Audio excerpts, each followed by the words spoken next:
Tonight, it was the end of the road for Trevor. Oh. Seriously, exactly. I have no idea what just happened. You and me both, mate. What the hell happened there?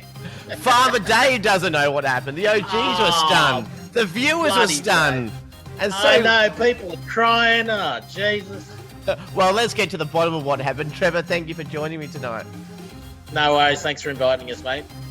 Well, let's start, obviously, with WTF. What on earth happened? Safest person in the history of Big Brother, universally liked Yes. by the house, super safe Yes. nomination from Dave. What happened? Yes. I don't know. That caught me blindsided. All I remember is sitting on the couch going, okay, we didn't have a discussion on who he's chucking up, and usually they have a chat with us. I'm going, okay, cool, this looks pretty safe. Everything's going good. I sat down. Dave did his thing, came back, sat right next to me, taps me on the leg and goes, are you ready? And I just went, shit, you doofus, what are you doing? And I knew just in that moment that he's put me up.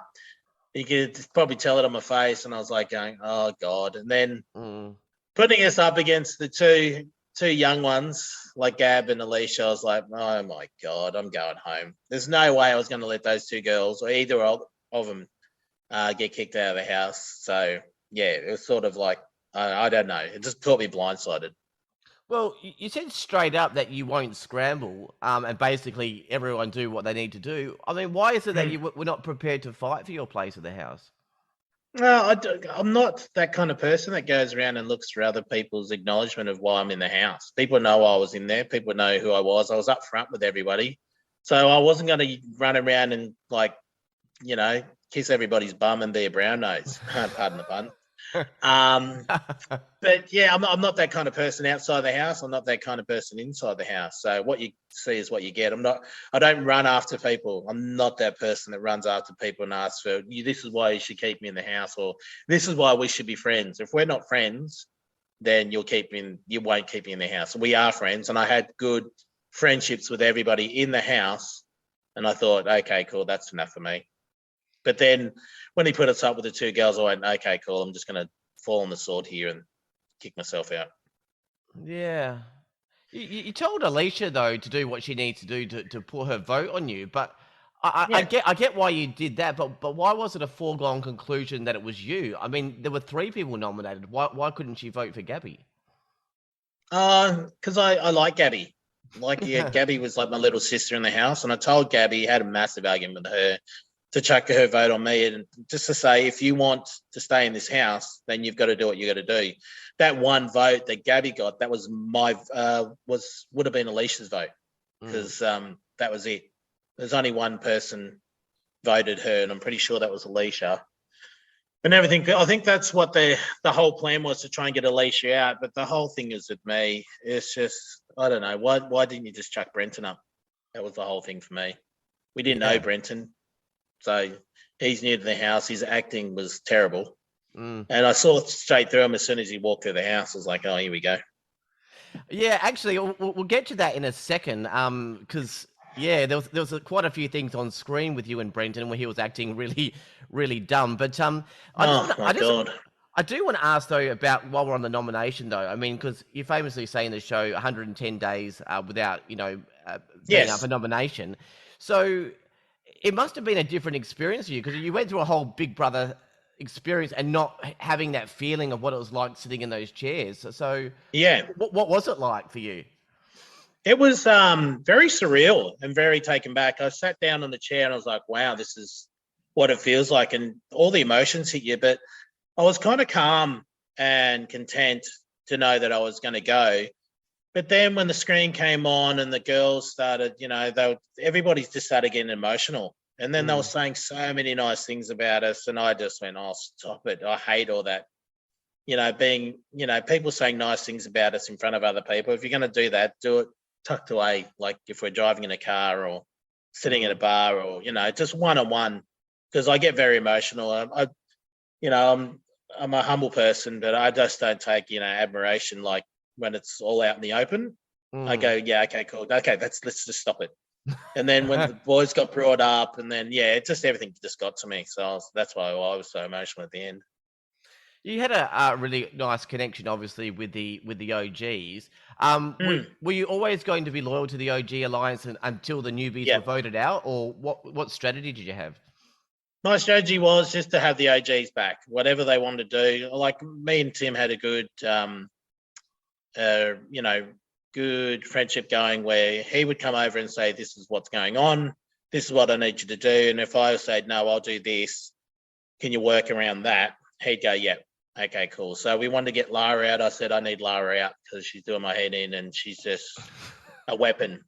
She's a weapon. We need to get her out." The same thing was going for Joel. Mm.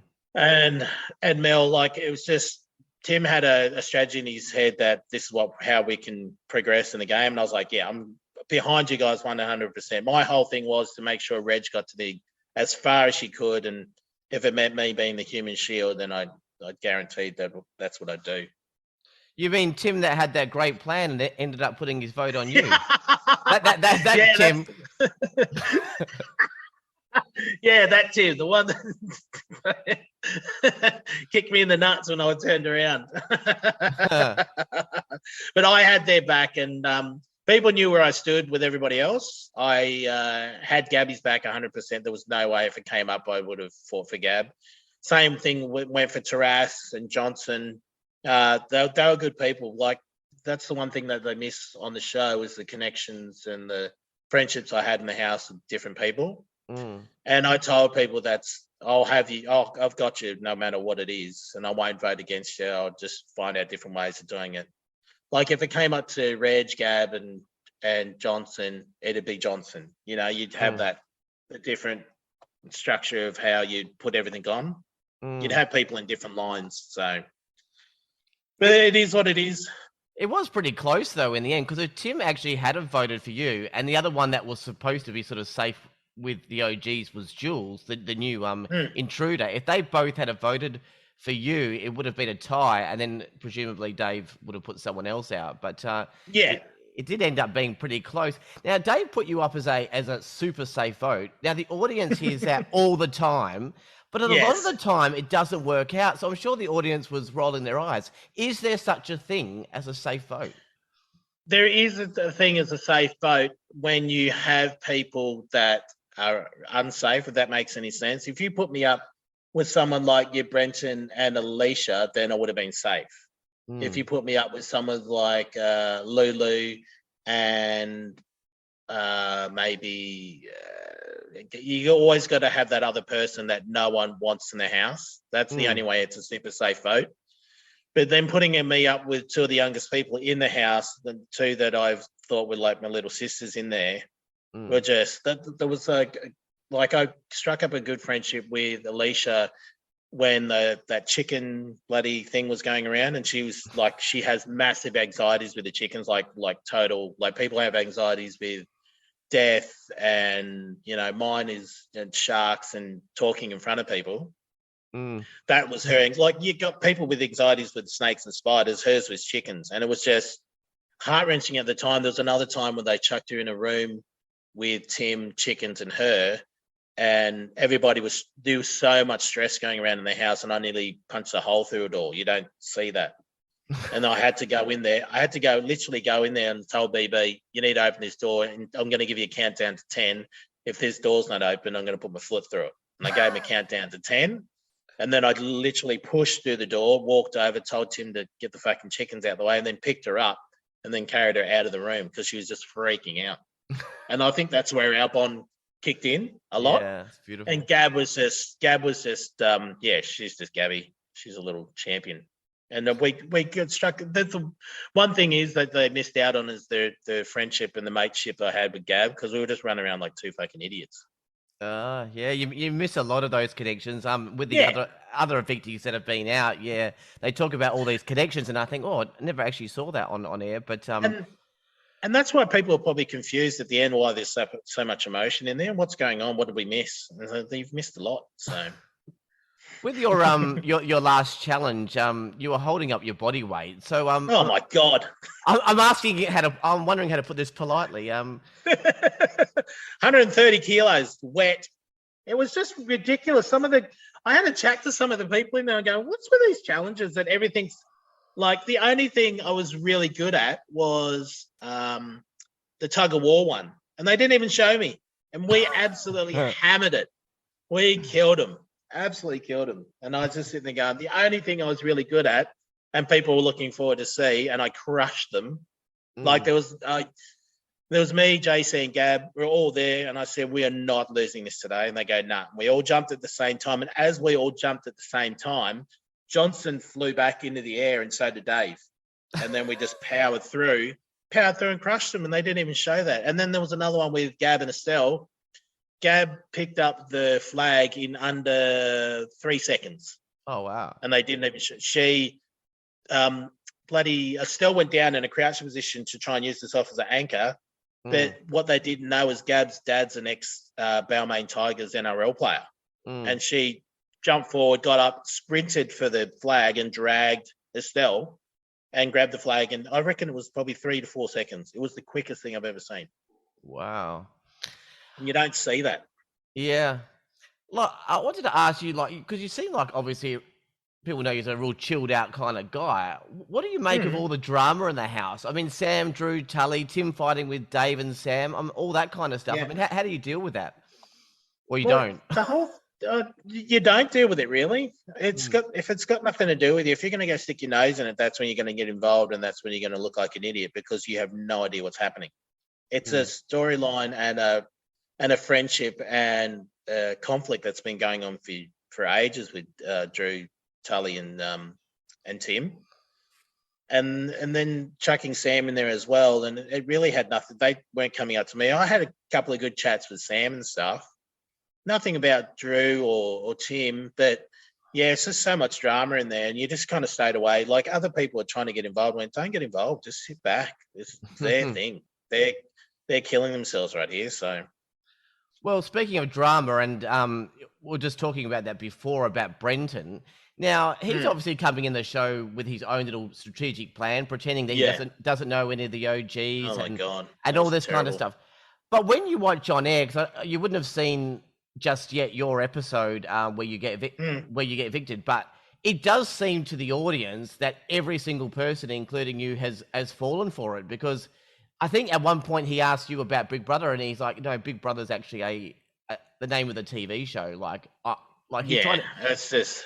But no one seems to be picking up on it. We picked up on it as soon as he walked in, mate. Oh, really? We were sitting on the couch. Yeah. There's one part sitting on the couch, and then and we're all having a chat, about Brenton and Jules. I said, "Yeah, Jules seems pretty genuine, but there's Brenton, dude. He's just comes in with his tux and no bloody socks on with his shoes." Saying, they were coming over. Johnson goes, "Oh, he doesn't know anything about Big Brother." I went, "Mate, if you believe that, you'll believe that I'm white." So, because he came in and we saying stuff like that. "Oh, who's Big Brother?" and stuff. I went, "Oh, it's the TV show." And I was like, "Mate, it's so dodgy." Like, if you want to get acting tips, go have a chat to Drew because he's really good. That's actually you can see through it straight away. Yeah. It's just one of the reasons I actually like doing these podcasts, because you learn more. Because if you do watch the episode, tonight, you will see that from an audience point of view, it looks like you all fell for it. So we don't see any talk with you guys saying, "Oh my God, what's this guy doing?" or anything like that. So yeah, I can even remember I was leaning up against the couch. There was myself. There is Johnson, Dave, Reg, and I think Gab was there as well.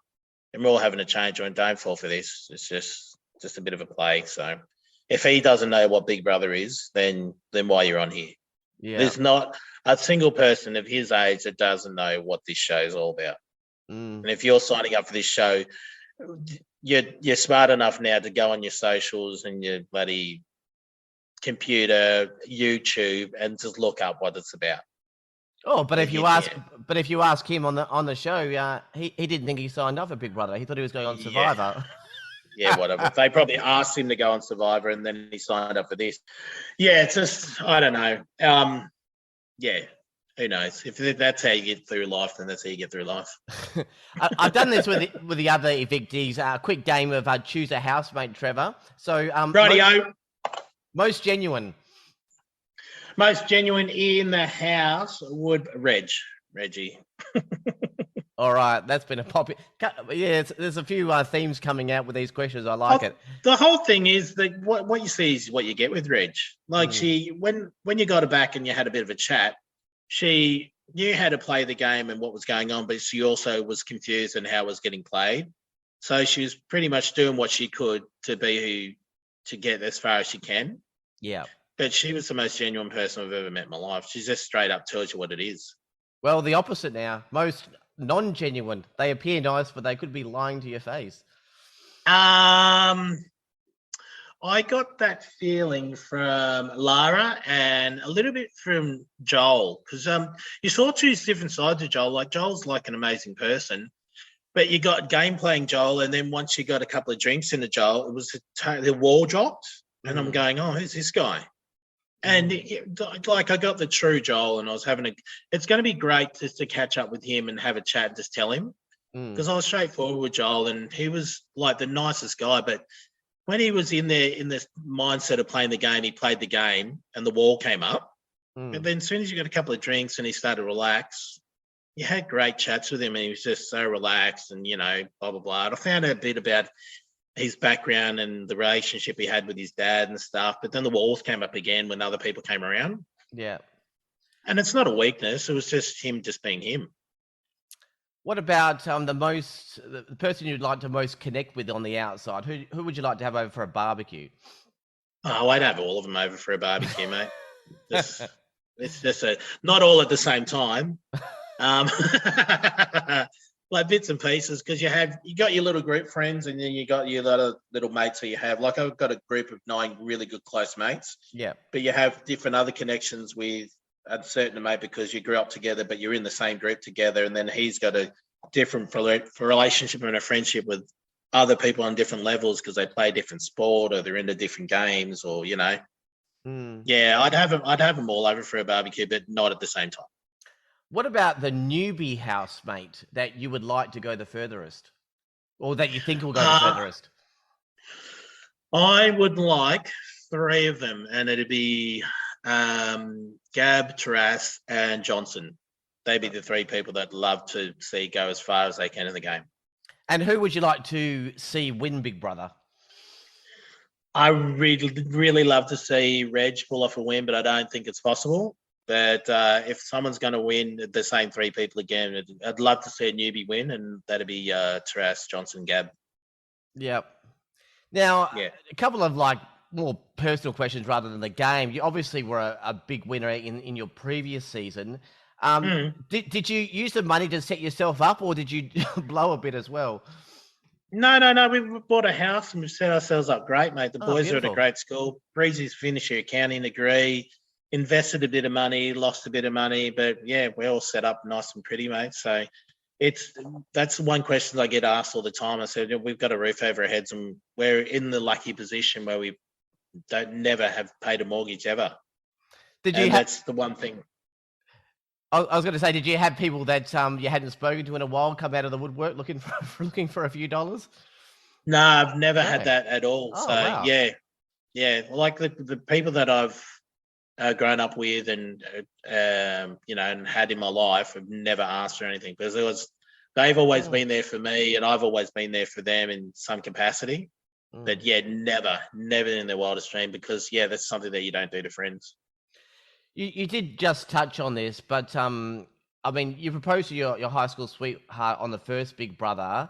High school? Was it? Not high school? No. So where did I read that? Oh no. No. That's quite funny though, because there's a lot. It's like I think it's like an 8 or 9 year difference, and she always brings it up. Like when I was out and about drinking, she was in primary school one stage. I was like, oh my god, no. You've already sort of said that, so you're married now and got kids. So I was going to ask, was it happily ever after? I mean, I know the answer, but I mean for the audience, so after the proposal, it was marriage and kids, was it?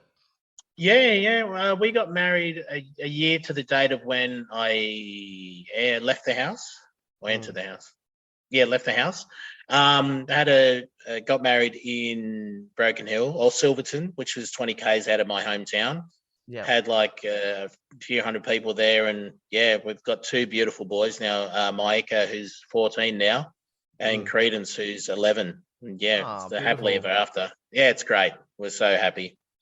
So Big Brother 2.0 is done and dusted. What's next? Back to radio? Yeah, well, I actually, after I left the show, I scored myself a job on the Drive show, Moira and Big Trev on the Gold Coast from Yeah. 3 till 7. Been doing that since January, and we just became the #1 drive show on the Gold Coast for our regional area. So, yeah, we're smashing it at the moment. So it's got Julie because I'm working with some amazing people, Moira being That's my awesome. co-host, and she's just fantastic, mate. I couldn't think of anybody better to jump in the deep end. It's just, yeah, she's amazing, and the show's just going big guns. So it's great. Awesome. Well, Big Trev, you wear your heart on your sleeve. Such a fun guy, but so Oh, authentic thanks, man. and kind and all round top Oh, bloke. stop it! No, Stop you it! are. Stop You it! are. The Oh, audience. stop The it! audience knows it. So It you is. got all my notes that I sent you? That's great, Wilson. Yeah, I did. It is a shame though that you left the series earlier than probably what people would have hoped for. But Yeah. hope to see you at the finale, and thank you for joining me tonight. Yeah, you'll see me on the finale. Maybe they'll get me on from I'm a Celebrity. Get me out of here. I'll jump on there and run amok. That would be awesome.